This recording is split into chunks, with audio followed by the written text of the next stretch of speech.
Hello friends, this video was originally for patrons only, but with their permission, I'm now making it available to everyone. We'll talk about what might await Russia after soldiers return from the war in Ukraine, using the examples of Afghanistan, Chechnya, the US experience after Vietnam. We'll look at PTSD, rising crime, and the different ways governments try to deal with the consequences of war. Thank you for your support and enjoy the video. This is the village of Novi Burets, in the Kirov region of Russia. In 2023, a fighter returned here from the war in Ukraine, a Wagner Group fighter and pardoned convict named Ivan Rosomakin. Already the next day, he was walking through the streets, threatening locals with murder and smashing car windows with an axe. He was only detained and given a sentence of just 5 days for petty hooliganism. Frightened villagers organized a meeting at the local cultural center where they complained about Rosomakin to the head of the local police. Вы опасаетесь то, что он... Очень. Мы ночи не спим. Вот такой страх у всех, правильно будет страх. Вот поэтому, вот видите, все выступают и боятся. Although the police had promised to keep Rosomakin under constant surveillance, just a few days later, something terrible happened. In the nearby town of Vyatskie Polyani, Rosomakin raped and brutally murdered an 85-year-old woman, Yulia Ivanovna Buiskik. For this, he was sentenced to an additional 23 years in prison. And what do you think happened next? In August 2024, he signed another contract with the Russian Ministry of Defense and went back to war. Or, here's another story. In the fall of 2024, a convicted murderer and cannibal named Malishev arrived in the village of Rakinka, Volgograd region. At that time, he was supposed to be serving a high-security prison sentence, not walking freely in the open air. He had been sentenced to 25 years for multiple murders and acts of cannibalism. Back in 2014, Malishev even recorded a video on his smartphone showing himself preparing the remains of a drinking companion whom he had killed with a crowbar. You might think these are just isolated cases, stories about rare, exceptional maniacs, the kind of monsters most of us will never encounter in real life. But it's not only about high-security convicts who gain their freedom through war and then go on to commit new violent crimes. Sometimes the horror is far more domestic. Take, for example, 29-year-old Ilya Kulinich from the city of Shakhty, Rostov region, a participant in the war in Ukraine. In a video, he is seen torturing his 1-year-old stepdaughter. Вот. Видишь, как мать тебя не забрала? Вот, видишь, ты упала. Today, many Russians have a very real fear of those returning from the front lines. Even ordinary men, sent to war in good health, often come back with serious psychological disorders. So what can be said about dangerous repeat offenders and violent criminals? How widespread could crime become in Russia in the coming years, especially after the war ends, or if it becomes frozen? How will the returning soldiers reintegrate into civilian life? And will they be able to at all? What kind of threat will they pose to society and the state? In this video, I want to explore the consequences of past wars, the international experience of post-war life, talk about the phenomenon of PTSD, and try to understand what might await Russia after the fighting in Ukraine comes to an end. When speaking about the future of soldiers after the war in Ukraine, Vladimir Putin delivers speeches like this. Постоянно встречаюсь с участниками специальной военной операции. Это и кадровые военные, и добровольцы,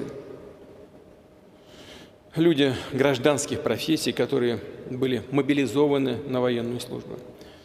Вот они и должны выходить на ведущие позиции и в системе образования и воспитания молодежи, и в общественных объединениях, в госкомпаниях, бизнесе, в государственном и муниципальном управлении. It gives the impression that, if we take these words seriously, the president plans to send yesterday's soldiers straight into the education system or into state-owned companies. That doesn't sound like the best idea. It seems that the first priority should be dealing with rising crime and the social consequences of the war, not drafting traumatized men into schools and government offices. To understand the issue, we can look back at Russia's relatively recent past. Between 1979 and 1989, around 620,000 soldiers served in Afghanistan. During the First and Second Chechen Wars, another 600,000 went through combat. The impact of their tragic fates is so vast that even many foreigners have likely seen men in wheelchairs, in the metro or on commuter trains across Russia. And being in a wheelchair, that was considered lucky. For his part, in June 2024, Vladimir Putin publicly stated the number of Russian troops involved in combat operations in Ukraine.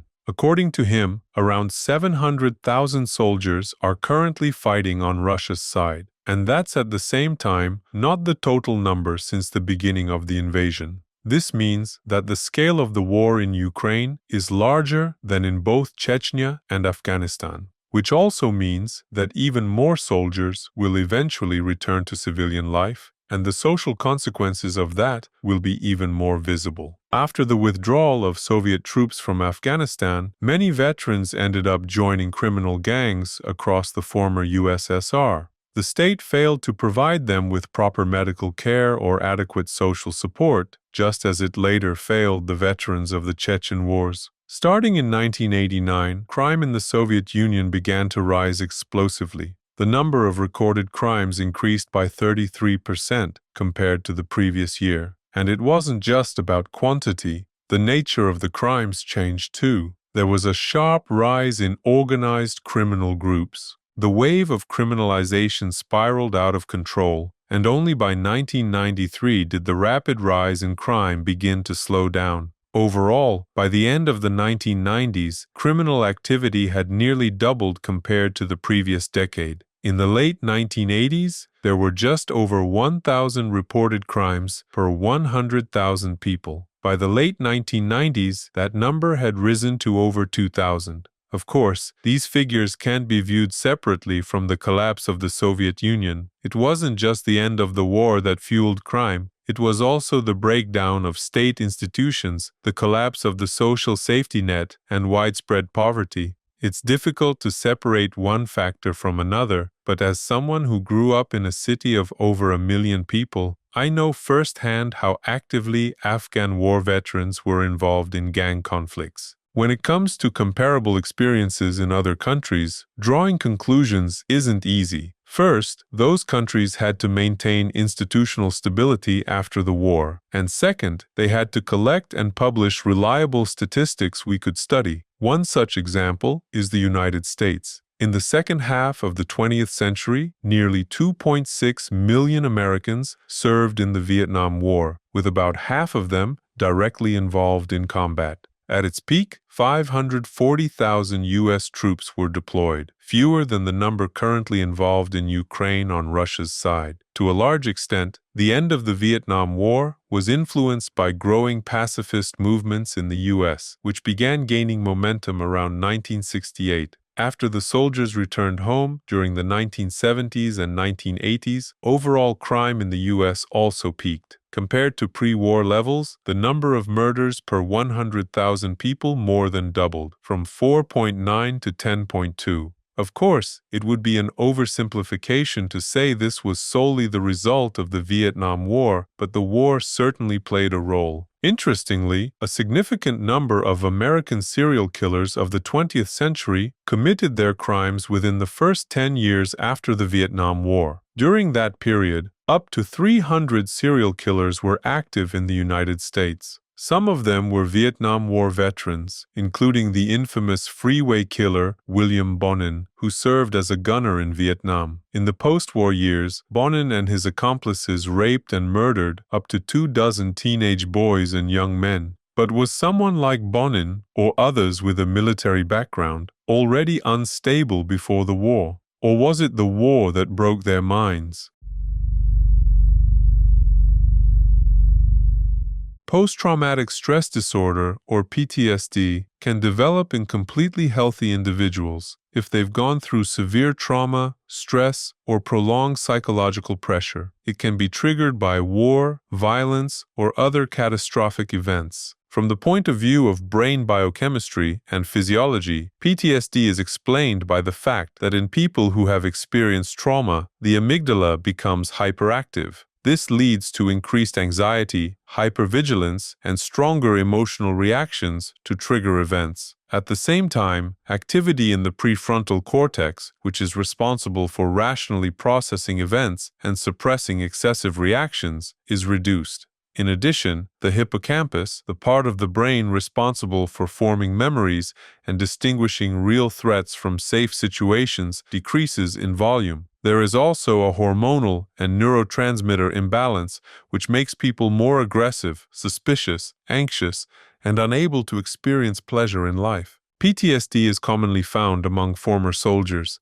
The history of this term originates from the Vietnam War. Observations of veterans' behavior led the American Psychiatric Association to officially include PTSD in the Diagnostic and Statistical Manual of Mental Disorders. Studies show that former military personnel with PTSD often get into conflicts, have difficulty returning to civilian life, and experience fear and heightened aggression. Just yesterday, these people were constantly exposed to danger, a danger that forced them to either defend themselves or attack. In peaceful life, PTSD works in such a way that a person begins to see threats where there are none, suffers from painful memories of combat, from insomnia and paranoia. All over the world, people with such conditions are statistically more likely to attack others and commit violent crimes. There is an opinion that modern warfare, where soldiers rarely see the enemy face to face and more often fight remotely using drones or artillery, has less of a damaging effect on a person's psyche. However, PTSD doesn't only develop as a result of direct participation in combat or close-quarters fighting. Its causes can include witnessing the death or injury of fellow soldiers, constant threats to life from shelling or landmines, prolonged exposure to stress and uncertainty, as well as moral and ethical dilemmas related to carrying out combat missions. A person with PTSD cannot simply be forcibly isolated or placed in a psychiatric hospital unless they have already committed a specific crime, beaten or killed someone. But even if a person suffering from PTSD doesn't commit such acts, their presence can still be a serious challenge for those around them. Whether we like it or not, we need to think about how to integrate hundreds of thousands of potentially dangerous veterans with PTSD into civilian life. Today, experts believe that neither the veterans themselves nor their families can handle this challenge on their own. They need external support. In the United States, this realization only came closer to the end of the 20th century. According to Fred Guzman, one of the specialists involved in the rehabilitation of Vietnam War veterans with PTSD, American soldiers did not receive proper assistance when returning to civilian life. Guzman began working with post-traumatic stress disorder in Vietnam veterans even before the term PTSD had become official. He made this his life's work and, in 2008, founded an inpatient treatment program for Iraq and Afghanistan veterans called the Pathway Home. At the rehabilitation center, veterans would stay for several months. The core program was designed that way. They not only received medical care, but also connected with one another, practiced art, writing, meditation, and yoga. Each day included a group trauma therapy session where they could share the worst moments of their service, the kind of memories that can't simply be forgotten. The program also supported the soldiers' families, and its methods were later adopted by other similar initiatives. But even such efforts are not enough for full reintegration. Alongside programs like this, there also need to be systems that help veterans find new employment and gain stable access to medical, social, psychological, and legal support. To support this reintegration, the United States has the Department of Veterans Affairs, or VA. It provides psychological and psychiatric help to all combat veterans and offers support hotlines for those who need to talk to someone immediately. On its website, the department states that nearly 2 million veterans received psychological assistance just in the past year. The VA also offers online tools, for example, The Veteran Training Portal helps veterans cope with everyday difficulties. It provides guidance on managing anger, developing problem-solving skills, and more. There are also mobile apps that help manage stress and track symptoms of depression. In addition, the VA offers benefits for enrolling in college, assistance with job searches, and grant programs for building or improving housing. It also provides monthly payments. The amount depends on several factors, but the most important one is health status. Severely ill veterans can receive up to $3,800 per month. But even the U.S. Department of Veterans Affairs doesn't always work effectively. One participant of the Pathway Home program recalled how he had lost everything and was living in his car, struggling to get help through the VA system. If it hadn't been for the support of a nonprofit organization, he likely wouldn't have survived. So even in the wealthy United States, veterans face such problems. What can we expect then in less developed countries? So how are Russian veterans of recent wars being supported? When it comes to veterans of the wars in Chechnya and Afghanistan, they are eligible for certain benefits today, such as out-of-turn access to medical care, trips to health resorts if medically indicated, and free prosthetics, crutches, canes, and orthopedic shoes. They also have quotas for enrolling in bachelor's and specialist degree programs, partial compensation for rent and housing maintenance, and a monthly payment of 4,489 rubles in 2025, which is about $53 per month. Veterans of the war in Ukraine receive the same guarantees, but they also have additional opportunities. In addition to current payments, after discharge, they can apply for grants of up to 7 million rubles to start a business or engage in agriculture. Those who are injured receive disability pensions of up to 23,000 rubles, roughly $270 per month.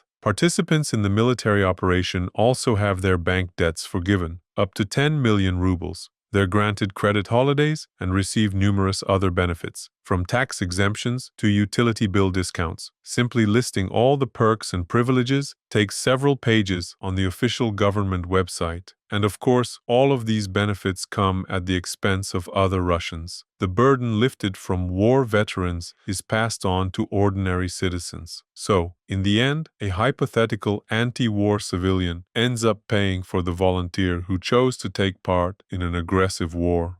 In addition, Russia currently has a state-run foundation called Defenders of the Fatherland, created for participants of the so-called special military operation and their families. Its chairperson is none other than Anna Tsivileva, Vladimir Putin's second cousin. According to the foundation's website, it helps veterans restore and process documents, access medical and psychological care, receive palliative treatment, rehabilitation in health resorts, and legal support. The foundation also organizes school visits by war participants, including former convicts, who now teach teenagers how to properly love their homeland. The big question is, how long will the state be able or willing to maintain all these benefits and privileges? Right now, the authorities are eager to show that veterans of the special military operation won't be left behind, in order to keep the flow of willing contract soldiers steady. But once the fighting stops, a few months or years will pass. And if the economic situation deteriorates, how long will it take for the State Duma to start rolling back some of those benefits? When it comes to how the current war in Ukraine might end, it's important to remember that in the history of armed conflicts, a complete and unconditional defeat of one side is rare. Peace agreements are often tied to compromises and concessions. But whatever the outcome of Russia's invasion of Ukraine, we all understand that, on the level of propaganda, the Kremlin will present it as a victory. Мы Украину победим за 2 дня. Чего ее побеждать-то, господи? Ну, Украина. Подавили эти огневые точки. Вот мы в рекламную паузу это обсуждали, да? For ordinary citizens, though, that victory may feel questionable. The country will face severe economic consequences, and isolation from the West is unlikely to end overnight. Russia will be flooded with traumatized soldiers. many of whom will become my neighbors or even the family members of my friends. And the hundreds of thousands of deaths on the front lines have not only brought grief, but also deepened the country's demographic crisis.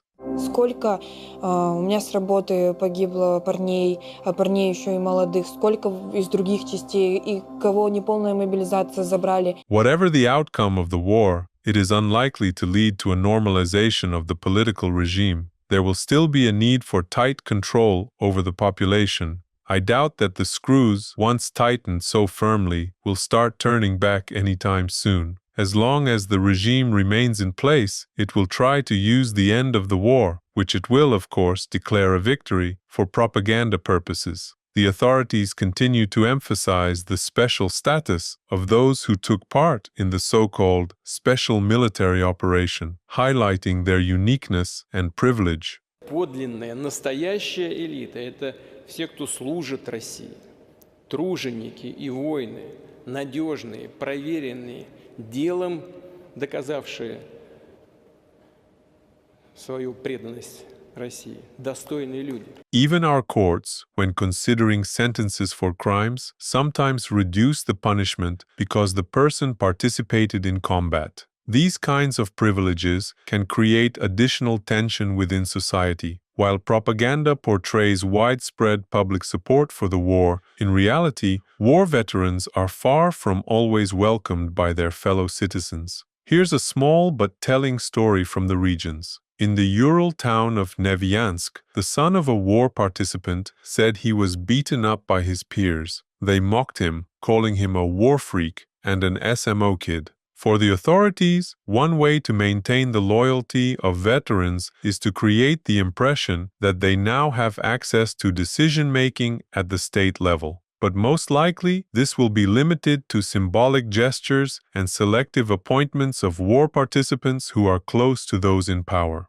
A recent example, a field commander from Donbass, Artyom Joga, was appointed as the presidential representative at a university in the Urals. I specifically asked contacts in Yekaterinburg, what's he doing there? Does he actually have any real authority? They said, not really. He gives tours, cuts ribbons, takes photos, and in some places, attempts to bring veterans of the war in Ukraine into politics have already led to awkward incidents and conflicts. In December 2024, a story unfolded around 30-year-old mobilized soldier Nikita Gorilov. He had been drafted and spent 2 years at war as a sniper. While on leave, Gorilov submitted documents to run for mayor of the town of Sosnovka in the Kirov region and was eventually elected by the local council. He officially took office in October, but just a couple of months later, he received a summons ordering him to return to his military unit in Donbass.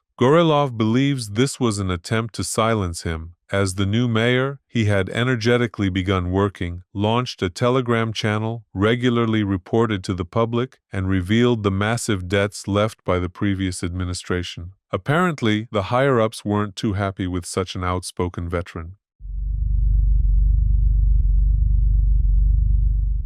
To actually help veterans, the state would need to spend tens or even hundreds of billions of rubles on social programs, financial assistance, medical and psychological care. Will that be a priority after the war ends? I have my doubts. We also can't forget that many soldiers' families have received substantial money thanks to the war. Today, participants in the war, whether mobilized soldiers, contract troops, or volunteers, earn a minimum of around 200,000 rubles per month, about $2,370, up to 3 million rubles for injuries, and another million if officially declared disabled. But what awaits these people and their families after the war? Where will yesterday's soldiers find jobs paying 200,000 rubles a month, especially in the regions where the average salary is around 30,000 rubles? What will some of them do if they're not willing to return to poverty? How many might decide that, with combat experience and possibly weapons in hand, it's easier to make money that way?